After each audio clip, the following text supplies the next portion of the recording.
तो Daredevil born again का trailer आ चुका है और इसकी शुरुआती होती है हॉलवे फाइट सीन से। और हॉलवे के बाद अगर हॉलवे फाइट सीन्स के लिए जाना जाता है तो वो डेयरडेविल को जाना जाता है। अब इसका नाम ही है डेयरडेविल बोर्न अगेन, तो जाहिर सी बात है इसमें जैसे विल्सन फिस्क डेयरडेविल को बोलता है कि तुमने विजिलेंटी बनना क्यों छोड़ दिया, तो कुछ वजह होगी जिस वजह से डेयरडेविल विजिलेंटी बनना छोड़ देता है। वो बोलता ही है कि ट्रेलर में कि एक लिमिट क्रॉस हो चुकी थी और वो मुझे लगता है कि उसके किसी करीबी की जान चली जाएगी या फिर उसके दोस्त की, तो उसे लगेगा कि यार क्या ही रहा डेयरडेविल बनने में, तो इसकी वजह से वो डेयरडेविल बनना छोड़ देगा। लेकिन फिर से जब लिमिट क्रॉस होगी वो फिर से डेयरडेविल बन जाएगा, विजिलेंटी बन जाएगा अपनी सिटी को बचाने के लिए, लोगों की रक्षा करने के लिए। और जैसे कि इसमें नए नए कैरेक्टर भी ऐड हुए, व्हाइट टाइगर, बुलसाई भी आए हैं फिर से रिटर्न, म्यूज आए हैं। और ये जो म्यूज कैरेक्टर है ना, अब वो बहुत शानदार कैरेक्टर है जो कॉमिक्स में सुपर विलन है, जो लोगों को मारकर पेंटिंग बनाता है और जिस तरह उसको दिखाया भी है ना वो मजा आता है। बस मैं ये चाहूंगा कि उसे किसी गोश्त की तरह दिखाए, बहुत मिस्टीरियस रखकर उसे दिखाए, एक हॉरर फिर हो। और जो इसके डायरेक्टर भी है ना वो हॉरर मूवीज बनाते थे, तो मुझे लगता है जो म्यूज का कैरेक्टर है ना वो बहुत बड़े तरीके से दिखाएगी।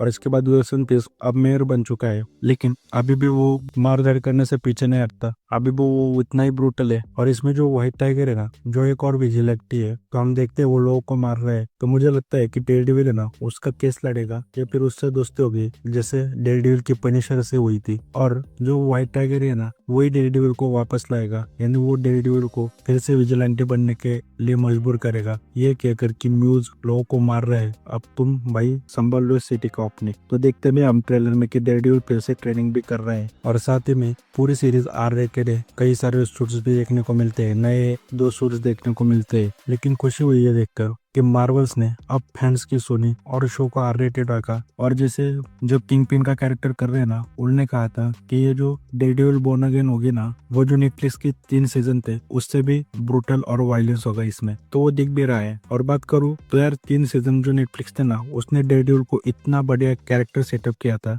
लेकिन वहीं पर बात करें, जब शियाल की बारी आई थी ना तो मुझे यार इतना घटिया लगा था, उसमें डेयरडेविल का पूरा ऑरा -1000 कर दिया था, ऐसे कितने से कर देते कैरेक्टर की। जब शियाल जो कोई कुत्ते का बच्चा उठा रहा है वो ऐसे डेयरडेविल को उठाती है, तो वो इसी का रिजल्ट था कि तुमने ऐसे डायरेक्टर को डेयरडेविल को प्रेजेंट करने दिया जिसको उस कैरेक्टर की कदर ही नहीं, जो अपनी आइडियोलॉजी लेकर बैठी है। लेकिन वही पर यह बात मुझे अच्छी लगी कि कम से कम इनको तो पता है कि भाई डेयरडेविल को किस तरह प्रेजेंट करना है, डेयरडेविल में ऑडियंस में क्या रिस्पेक्ट है, मतलब बैटमैन को जितना प्यार करते हैं उतना ही डेयरडेविल को करते हैं। क्योंकि इन दोनों के पास भी देखोगे कोई सुपर पावर्स नहीं है, लेकिन सिर्फ इनको सोसाइटी में चेंज लाना था, तो ये अपने ऊपर काम करके मेहनत करके मोरल्स प्रिंसिपल रखकर सोसाइटी की रक्षा करते हैं। और ये मैं कहूँगा इन्होंने जो आर रेटेड भी रखा ना वो बहुत अच्छी चीज की, क्योंकि मार्वल से हम ऐसे सोच नहीं सकते थे। लेकिन मार्वल को भी जो लॉस हुआ है उनको समझ आ चुका है कि वर्ल्ड बदल रहा है और उनको इससे पहले भी कोई कंपटीशन भी नहीं था, ये भी कह लो। अब आ भी चुका है DCU the boys Amazon Prime की सीरीज, तो ऑलरेडी ऐसे superheroes R rated series देखने को मिल रही है। तो फाइनली अब मार्वल को भी कंपटीशन महसूस हो रहा है और वो भी अब आर रेटेड में घुस चुके हैं।